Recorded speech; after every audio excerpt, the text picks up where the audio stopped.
बहुत सारे विद्यार्थी के मन में यह प्रश्न है, क्या सर ये जो हमारा अर्धवार्षिक एग्जाम होने वाले हैं, क्या सर इसमें एग्जाम में बैठना जरूरी है? क्या सर इसमें अगर पास नहीं होंगे तो क्या मुझे फाइनल एग्जाम में बैठने नहीं दिया जाएगा? तो मेरे दोस्तों, आप लोग ध्यान से सुनिए इस बात को।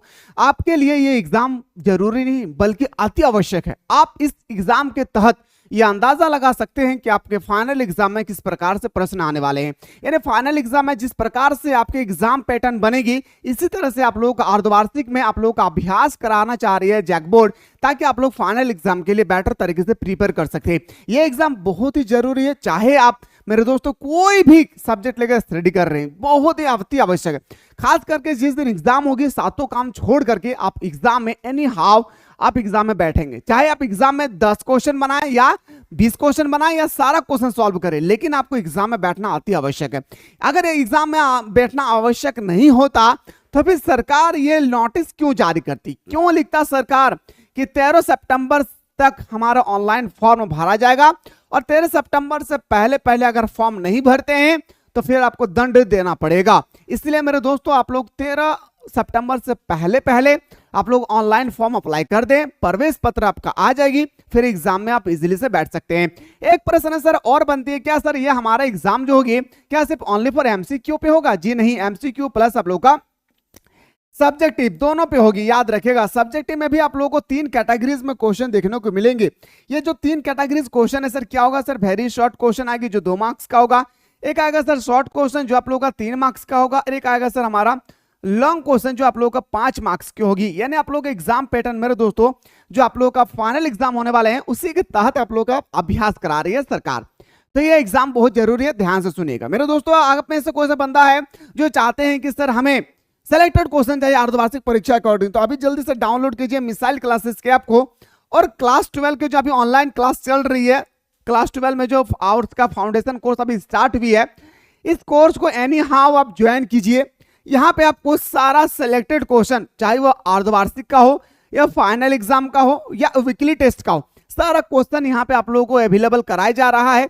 लेट ना करें, जाएं और आप लोग जल्दी से फाउंडेशन कोर्स को ज्वाइन करके सुबह शाम दोनों टाइम ऑनलाइन क्लासेस दिए जा रहे हैं। ऑनलाइन क्लास के माध्यम से आप सिलेक्टेड क्वेश्चन को अचीव कर सकते हैं। सो दोस्तों, मैं अभी आप लोगों को जो बताने वाला हूं ना, वो आप लोगों का होगा, याद रखिएगा, हिस्ट्री का। अगर आप लोग चाहते हैं सर हमें हिस्ट्री के बाद ज्योग्राफी बताए, पॉलिटिकल बताए, इकोनॉमिक्स बताए, या जो भी आपका सब्जेक्ट है कि जो अर्धवार्षिक परीक्षा में इस चैप्टर से आने की संभावनाएं हैं, वो चैप्टर हम लोग को जल्दी से बता दीजिए। साथ ही साथ दोस्तों, ये सब चैप्टर का तैयारी भी आप लोगों को इसी यूट्यूब चैनल पर कराई जाएगी। अगर आप बेटर तरीके से अर्धवार्षिक या फाइनल एग्जाम के अकॉर्डिंग तैयारी करना चाहते हो तो प्लेटफॉर्म से जुड़े रहिएगा। अगला सब्जेक्ट क्या प्राप्त करना चाहते हैं, जल्दी से आप लोग कमेंट कर देंगे, ठीक है? तो चलिए दोस्तों, आप सभी को पता है कि आप लोगों का जो हमारा हिस्ट्री बुक है, इसमें 3 पार्ट में डिवाइड है। पार्ट नंबर 1 में 4 चैप्टर, पार्ट नंबर 2 में 4 चैप्टर, पार्ट नंबर 3 में 4 चैप्टर। क्या सर चारों चैप्टर से क्वेश्चन आएगी? जी नहीं, याद रखिएगा मेरे दोस्तों, चारों चैप्टर से क्वेश्चन नहीं आएगी। यानी आपका तीनों पार्ट से मिलाकर के क्वेश्चन नहीं आएगी, जहां तक हमें उम्मीद है। याद रखिएगा मेरे दोस्तों, यहां पे आप लोगों को जहां तक आपका सिलेबस स्टडी कराया गया है स्कूल या कॉलेज में, वहां तक नहीं आएगी। सरकार ने जो सिलेबस जारी किया है, वीकली टेस्ट के माध्यम से हो या आप लोगों का जो सिलेबस जारी किए थे, जहां पे बताया गया था कि इस वीक में ये चैप्टर पढ़ना है, ये सब्जेक्ट पढ़ना है, वो सिलेबस आप लोग का अति आवश्यक है। तो देखिए सर, आप लोगों को सबसे पहले क्या क्या पढ़ना होगा। अगर मैं लेके चलूं आप लोगों को हिस्ट्री का सबसे पहले, तो आप लोगों का पहला टॉपिक जो आप लोगों को पढ़ना होगा वो आप लोगों का हो जाएगा, याद रखिएगा, ईट मन के और अस्थियां। याद रखिएगा, ईट मन के अस्थियां से ऑब्जेक्टिव भी पढ़ना है आप लोगों को, सब्जेक्टिव भी पढ़ना है, और मेरे दोस्तों आप लोगों को मैप का भी क्वेश्चन देखना है। उसके बाद आता है सर दूसरा चैप्टर में हम लोग को पढ़ना होगा राजा, किसान और नगर।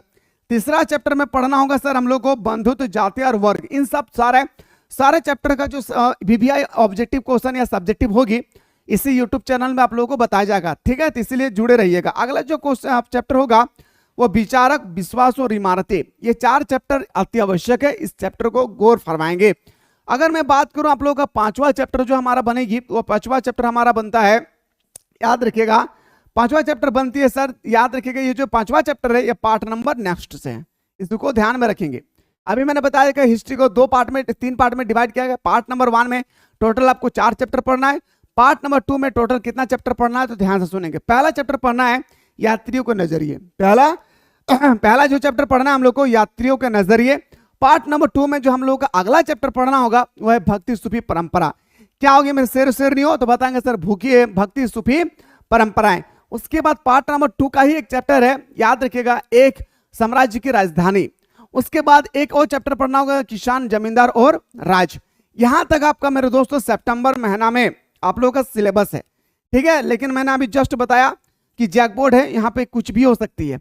अगर अंदाजा लगाना है कि सर आउट ऑफ सिलेबस से भी क्वेश्चन आता है तो अभी क्लास 9 और क्लास 10 का एग्जाम हो रही है, एक बार अपने छोटे भाई बहन से पूछ के देखिए क्या उनके सिलेबस से क्वेश्चन आ रही है या बाहर आ रही है। क्योंकि मेरे दोस्तों मैं ऑफलाइन में क्लास 9 और क्लास 10 को भी गाइडलाइन देता हूं, तो वहां पे मुझे पता चला देखकर क्वेश्चन को, क्योंकि हमारे पास क्वेश्चन पेपर 2-3 घंटा बाद आ ही जाता है, तो उसके बाद जब मैं देख रहा हूं ना क्वेश्चन पेपर तो आउट ऑफ सिलेबस, यानी जितना पढ़ना चाहिए, जितना क्वेश्चन देना चाहिए, उसके अक्टूबर नवंबर अभी तो आया नहीं है, अक्टूबर नवंबर का भी सिलेबस का क्वेश्चन यहाँ पे डाल दिए। इसलिए मैं आप लोगों से ये अनुरोध कर रहा हूं कि आप लोग एक चैप्टर एक्स्ट्रा पढ़ कर रहेंगे, यानी आप लोगों को यहां तक पढ़ना है, लेकिन आप लोग एक चैप्टर एक्स्ट्रा पढ़ लेंगे, उपनिवेशवाद और देहात।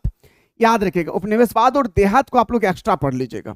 बाकी और जो सब्जेक्ट है, अभी जो और चैप्टर है ना, ये सब आप लोगों को अभी फिलहाल आप लोगों को ध्यान नहीं देना है। विद्रोह और राज, महात्मा गांधी और राष्ट्रीय आंदोलन, संविधान का निर्माण, ये सब आपको थोड़ा सा भी ध्यान नहीं देना है। बस मैंने जितना आप लोगों को बताया हूं इतना अभी आप लोगों को कवर करना है। बाकी अगर आप लोग बेटर तरीके से इन सारे सब्जेक्ट का इंपॉर्टेंट क्वेश्चन प्राप्त करना चाहते हैं तो मिसाइल क्लासेस के आपको डाउनलोड करके जल्दी से इस कोर्स को ज्वाइन कर लीजिए। एनी हाउ इस कोर्स को आप लोग ज्वाइन कर लीजिए, तब आप लोगों को पता चल जाएगी मेरे दोस्तों कि हमारे एग्जाम में कैसे प्रश्न आने वाले हैं। तो चलिए मेरे दोस्तों, अगर आप में से कोई ऐसे स्टूडेंट्स है जो चाहते हैं कि सर हम लोग को हिस्ट्री के बाद ज्योग्राफी सेक्शन बताइए, तो जल्दी से आप लोग कमेंट सेक्शन खुला हुआ है, कमेंट कीजिए। मैं तुरंत आप लोगों को ज्योग्राफी सेक्शन का क्वेश्चन आप लोगों को प्रोवाइड करने वाला हूं, सिलेबस कितना हम लोगों को पढ़ना है। चलिए मिलते हैं इसी तरह से नेक्स्ट वीडियो में।